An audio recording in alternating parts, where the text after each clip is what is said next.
Saquon. Saquon is a dog, man. Northwestern, Wanga, another bench warmer. Northwestern is going to be a disappointment this year, bro. Northwestern this season, they are expected to be very good, but their schedule is a tough schedule to get around. They have solid talent. They don't have. Northwestern. They are the Duke of the Big Ten in regards to basketball.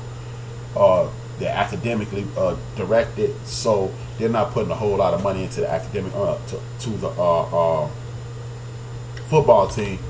They're gonna be solid, but not great. I think I'm expecting a bad team. The Illini. Remember, Big Ant. The Illini are starting from the ground up. Contrary to popular belief, Illinois is not a big battleground for football talent. So Lovie Smith is creating a culture. And what I really respect about the Fighting Illini, they are having the ability, they're giving him the ability to build this program from the ground up. He got guys like Hardy Nicholson and other NFL guys to help teach these young people how to properly play the game of football. But I do anticipate one more year before the Fighting Illini is back. That way, his first recruiting class will be juniors and seniors next year, and then we'll be able to see Lovie continue to have that talent matriculate through. The team I didn't mention was Michigan, going back to Angry Black Man. Angry Black Man, the Michigan Wolverines, they finally got a quarterback, man. This dude, my man Shea, is a dog. He can sling it. He can get down. I think by them having they have one of the better offensive coordinators in the Big Ten. They got one of the better head coaches in the country. They consistently have one of the best defenses in the country. I think the Michigan Wolverines will be a force to reckon with. A lot of people call them, they cracking on them. They calling them khaki pants. They shitting on them all over the place. But I think Jim Harbaugh is a great coach. He's received some bad breaks. See, this is why I don't like to go with the narrative of wins, losses, because sometimes you will lose something, and it's not because you don't know what the hell you're doing. It's not because you don't know what's going on. It's just sometimes you receive bad breaks, and that's not the coach's fault. That's not the player's fault. It's not any of that. It's just a situation to whereas you catch a couple bad breaks and you'll find yourself in the Jim Harbaugh situation. Now, Ohio State. This is going to be interesting because if the coach's suspension doesn't bury them, they announced their new sophomore quarterback. He got wheels and arm. I can't think his name is Dwayne. I can't think of his last name. I'm really doing a piss poor job at talking about them. Shea Patterson. Shea is a dog, man. I think he could sling. Yeah, you're right. He could sling it at Ole Miss, and under the tutelage of Jim Harbaugh, he's going to be even better. I do believe that.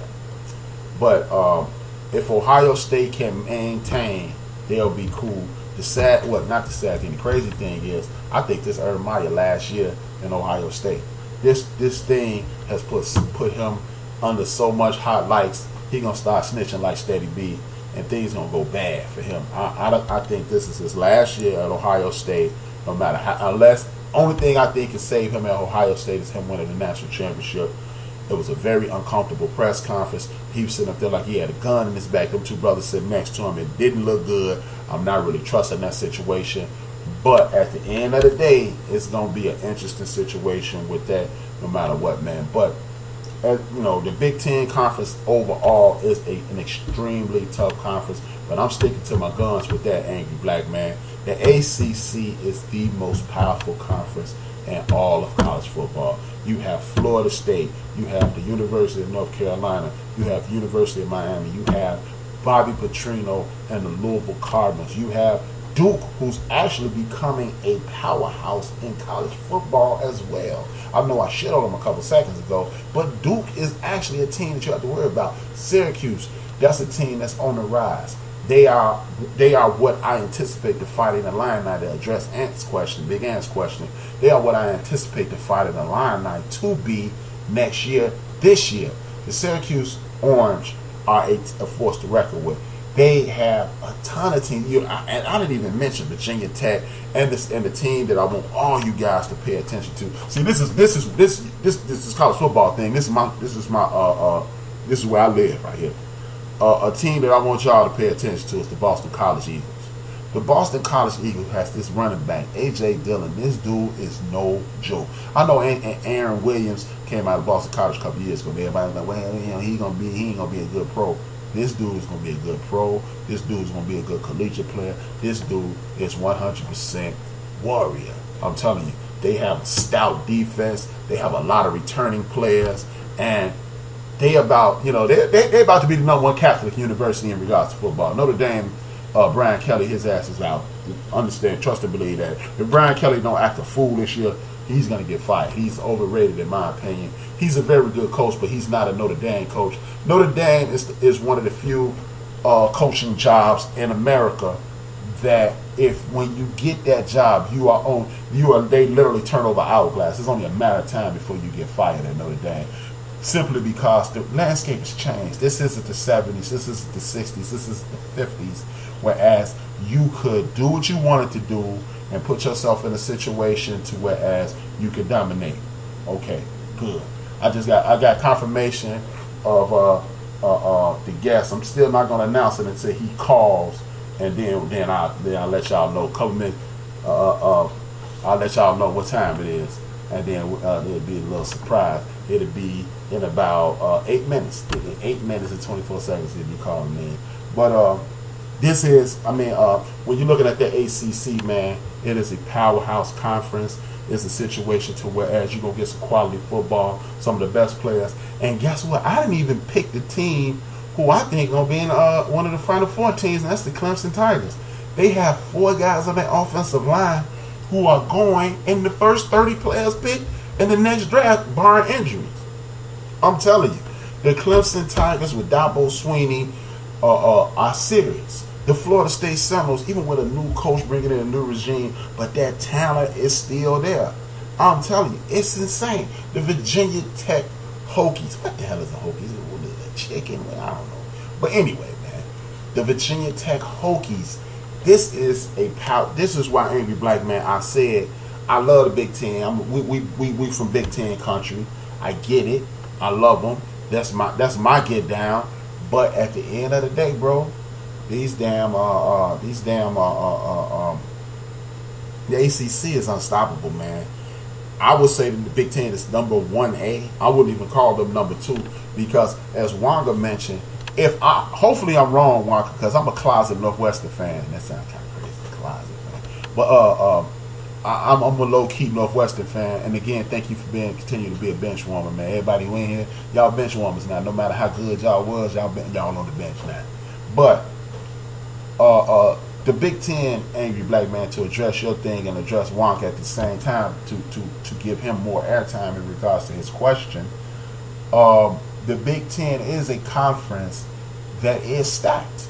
Minnesota is on the verge of a resurgence. The Fighting Illini are going to be competitive. They will be the Cleveland Browns of the Big Ten. They will. You have Purdue, who's always teetering between mediocre and good. Indiana, but we are looking at a resurgence in college football. You know what's funny though, as we talk about college football, and I speak about this so passionately. You know what's funny? We are in a situation to whereas we always hear about CTE with pro football.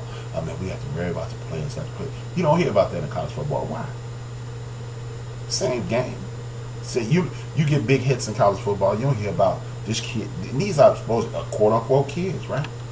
Why we ain't talking about their safety and their head trauma and things of that nature? This is why, if you've been listening to the show for 3 years, you hear your boy saying that's propaganda, man. That's nonsense. I mean, and don't get me wrong, I'm not saying head trauma is nonsense. I think it's a culmination of things. It's a culmination of our diet. It's the culmination of the trauma receiving for the head, and it's not exclusively attributed to football. It's like when you got people like Coach Hermet was out there at Arizona State teaching people how to tackle rugby style. I think that's going to pay off in the long run. That's another, that's another conference that I want to talk about, the Pac-12. I said it was weak, but I want y'all. Here go my Heisman list. Before I go to the Pac-12, here go my Heisman list. My Heisman list consists of the Heisman Trophy hunt. Speaking of Pac-12, a stalwart quarterback in the Pac-12 is this dude named Khalil Tate. Khalil Tate got wheels and Khalil Tate got holes. Arizona is a team that is consistently solid. Every once in a while, they pop their head up into the good round. This might be one of those years. Khalil Tate is a guy you need to keep your eye on. My next guy is Ed Oliver. A lot of people don't pay attention to the University of Houston. The University of Houston has this defensive tackle by the name of Ed Oliver. I've been keeping an eye on Ed Oliver for the last 3 years. Ed Oliver jumps off the screen. He moves like a linebacker. He's big as a defensive tackle. He's the next Aaron Donald. Mark my words. He's going to be in New York. The next guy is West Virginia quarterback Will Grier. West Virginia is slinging the ball all over the field. This dude had an insane amount of touchdowns last year in 11 games. I think he had 22 or 27 touchdowns in 8 games. In 8 games. He played in 8 games. Will Grier is throwing the ball over the field. A.J. Dillon is my number 3. He'll in my opinion, he'll finish second in the Heisman. And number 1, I have Trace McSorley out of Penn State University. Those are the guys. But now to attack the Pac-10. The Pac-10 is a conference that is kind of wishy-washy. Man, they're always up and down, man. They're always up and down. It's a whole bunch of stuff going on in the Pac-10, and we always look at them. If you're a big-time college football fan, you're looking at them like they're crazy. Like, man, what's going on in the Pac-10? But the Pac-10 has a lot of talent. A lot of your big-time football players come from the South. Or contrary to probably, they come from California as well. Will Grier will have a big year, especially against the Big 12 defenses. Exactly. And that's why I have him finishing very high in the Heisman hopefuls. But the Pac-12, they have a lot of also-rans. They had like University of Washington. Extremely talented team. We don't know what they're going to do every year. They up and down every year. USC always had a boatload of talent. Chip Kelly is at UCLA. I don't think they're going to do well this season, but I do believe that this is a season that they will put in they will put in a whole lot of work. But it's just insane, man, how they are disappointing. He has a quarterback.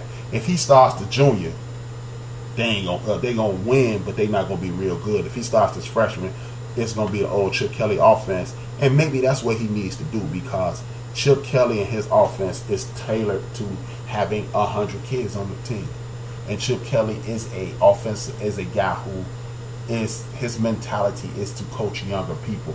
He's not his skill set does not dictate challenging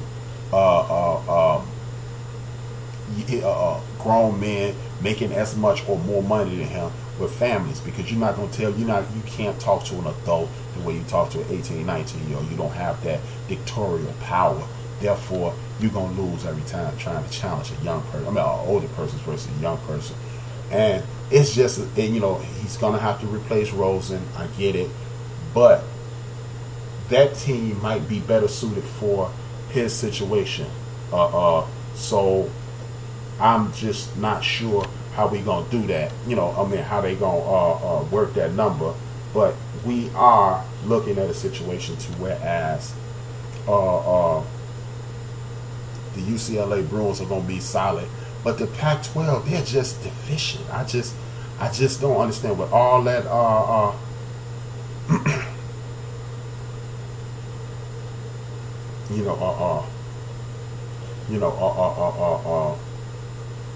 I just don't get the situation that's going on with the whole Pac-12. They are, let me see if this is my guest chiming in. We're gonna take a final break.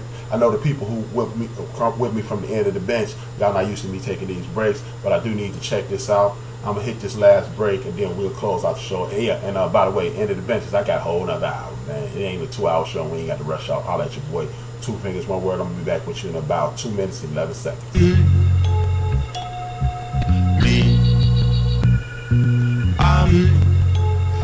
Let's go. Me, listen.